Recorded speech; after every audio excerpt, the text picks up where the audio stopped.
Alright, what's up guys? I'm just going to make a quick tutorial here about how to do stand-up, or how to do stand-up safely. So, a few things. First of all, I'm right here. She's about to rainbow beam me. I have a save state actually, so... anyway, there's a few things you want to do before she rainbow beams you. You want to damage yourself down as close as you can to a tank. Now, one thing to note, there's two methods of doing stand-up. You can do it with Varia, and you can do it without Varia. With Varia, she only does 3 tanks of damage to you with Rainbow Beam. So you're going to need to damage yourself. So if you're at 7 tanks, and you lose 3, you're at 4. Now you need to damage yourself 4 tanks worth of damage before... You have like a certain amount of time before she decides whether she's going to do Rainbow Beam or go into the cutscene point. So you have to do that much damage before that period of time. So the closer you are to 700, the better. If you're doing it with Varia off, it's pretty easy. Like, you can be like at 778, you can be at 823, like, it really doesn't matter. As long as you're not above like 1030, somewhere around there. Like, at the most you want to be like low in the 10th tank. But it's not hard to damage yourself. Like, you have like 300 energy worth of leeway there, so it's easy. Basically, it's easy without Varia. So I'm gonna do it with Varia just because that'll basically cover both of them. So let me load up my save state here. All right, so you run into her. Right, she does 30 damage each time you hit her. So keep that in mind while you're damaging yourself. There we go. So 714. That's perfect. So now what you want to do after Rainbow Beam is just stand up, so press up. Now, this is something I used to do. I used to try and press left to stand up, and then it wouldn't work. And then I'd stand up too slowly, and I wouldn't be able to damage myself. So I hold run the whole time, and then I press up. Once she stands, I hold left. Or once she starts standing, I hold left.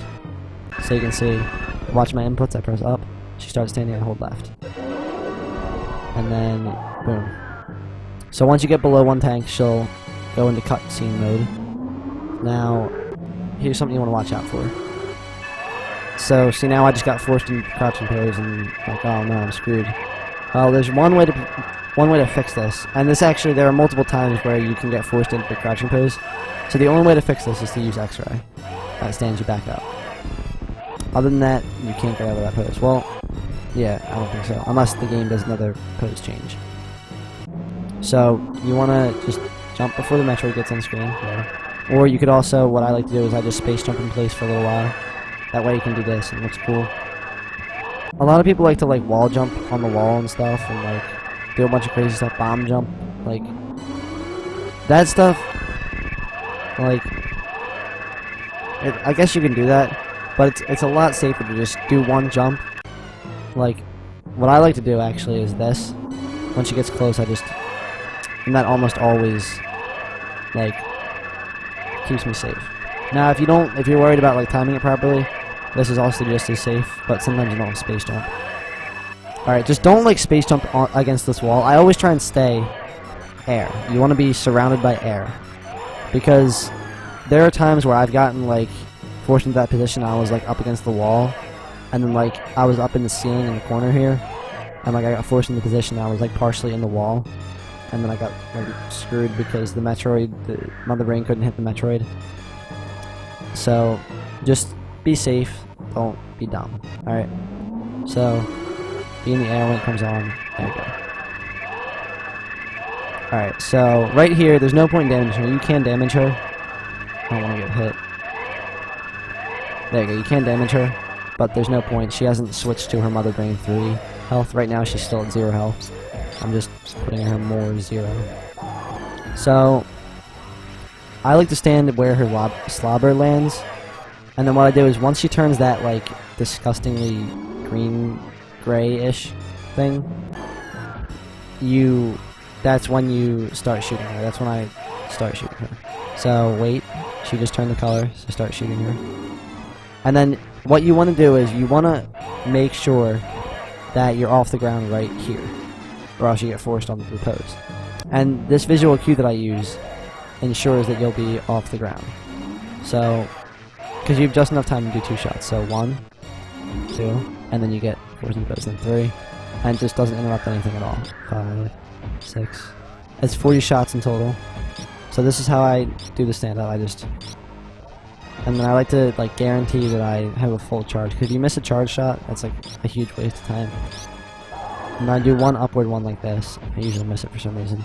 And then what you want to do here is she can actually miss the Metroid, and it might seem like a better stand-up in the end because she'll probably be dead, but it'll just be a longer cutscene.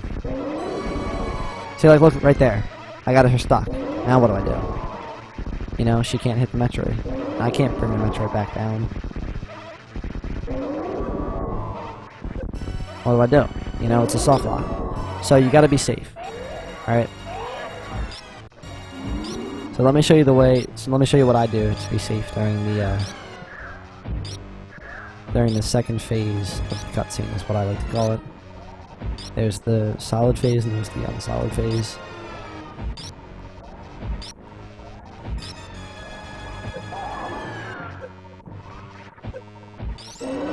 Alright, so what I do is I hold angle, and then I stand on the ground while I'm charging. That way I'm not like moving, so she can't miss the Metroid or anything. And then, because the reason the Metroid delatches is once you get to full health, it detaches to you. Like that, you know? So, that was just a side note. Anyway, so you hold angle, and then you make sure that you're charged, and then you just jump, and you want to do low jumps. Your gun needs to be overlapping by the brain, or else, if it didn't need to be, then you could just stand here and do it. But you can see my shots are hitting the Metroid. Now, what am I going to do, you know? So, what you do is you stand here with angle, and you just do nice small jumps. That way, like, even a shot like that, even if she gets you when you're in your high point, she'll still hit the Metroid just barely. Alright? And so you're trying to get 40 shots in total. That'll... Actually, technically the optimal stand-up glitch is 39, but I'm not going to go into that. So what you do here... So I guess there are actually only 2 points where you get forced into crouching position, but there are 2 other points to take note of, and I'll mention them in a second. So you can just watch how I'm doing it. I'm just holding an angle, letting her charge, and then jumping up and shooting. I miss a shot every now and again, but it's no big deal. Alright, so right here, you can see my graphics get all messed up and stuff. Now, if you're like charging a shot and stuff, I need to like save state later. If you're like charging a shot and everything, when that happens, the game might freeze for like a split second, but it's nothing, like there's no way you can like freeze the game that way. I always just keep shooting, don't even bother about that spot, because there's almost no risk of anything happening. So, you know, I keep going. So like it froze for a second, but it's no big deal. Now, here's an important spot. You don't want to be shooting a shot right at this point, or else... Oh, damn it. Or else... Come on. There, this glitch. Alright, now this glitch is like the deadly glitch of this whole stand-up. Oh, wow, that was short. Other than soft locking, this is like second worst. Basically what it is the game will just go into like super slow mode. It's like you just shot a space-time shot or something. And it's an indefinite amount of period, like how long it lasts. Like sometimes it'll last 2 seconds. Right there it lasted like 5 seconds. Sometimes I had one today, it lasted 10 minutes, you know? So it's a matter of chance, basically. So just, you don't want that to happen to you. So just do it the safe way, and just... I actually have an audio cue for when to stop shooting. Once you hear the music come back, then you stop shooting. And that'll...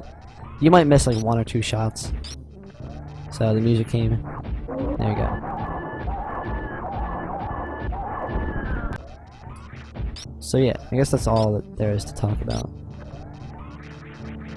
Oh yeah, that's another thing.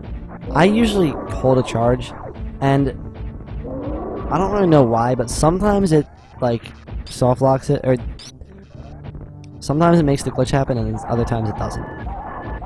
So I'm not really sure. I usually just hold a shot because I don't care. But I don't know. Like right there, you saw it messed it up, but like I just did it like 3 times in a row. That didn't do anything.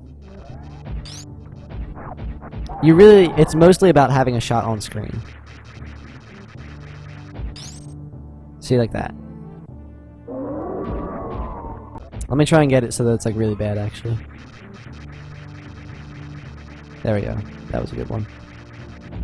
Oh, no. Why can't I make it last long?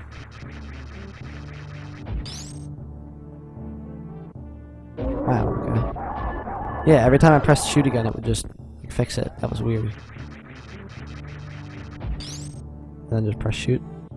Oh, here we go. Dang it. Alright, anyway, you can see what happens. It might be because I'm on emulator.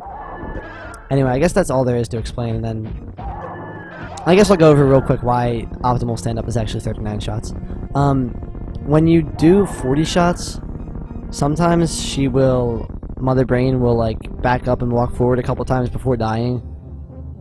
But if you do 39, then right when the cutscene ends, you just shoot one hyper beam shot. She immediately goes into the death scene.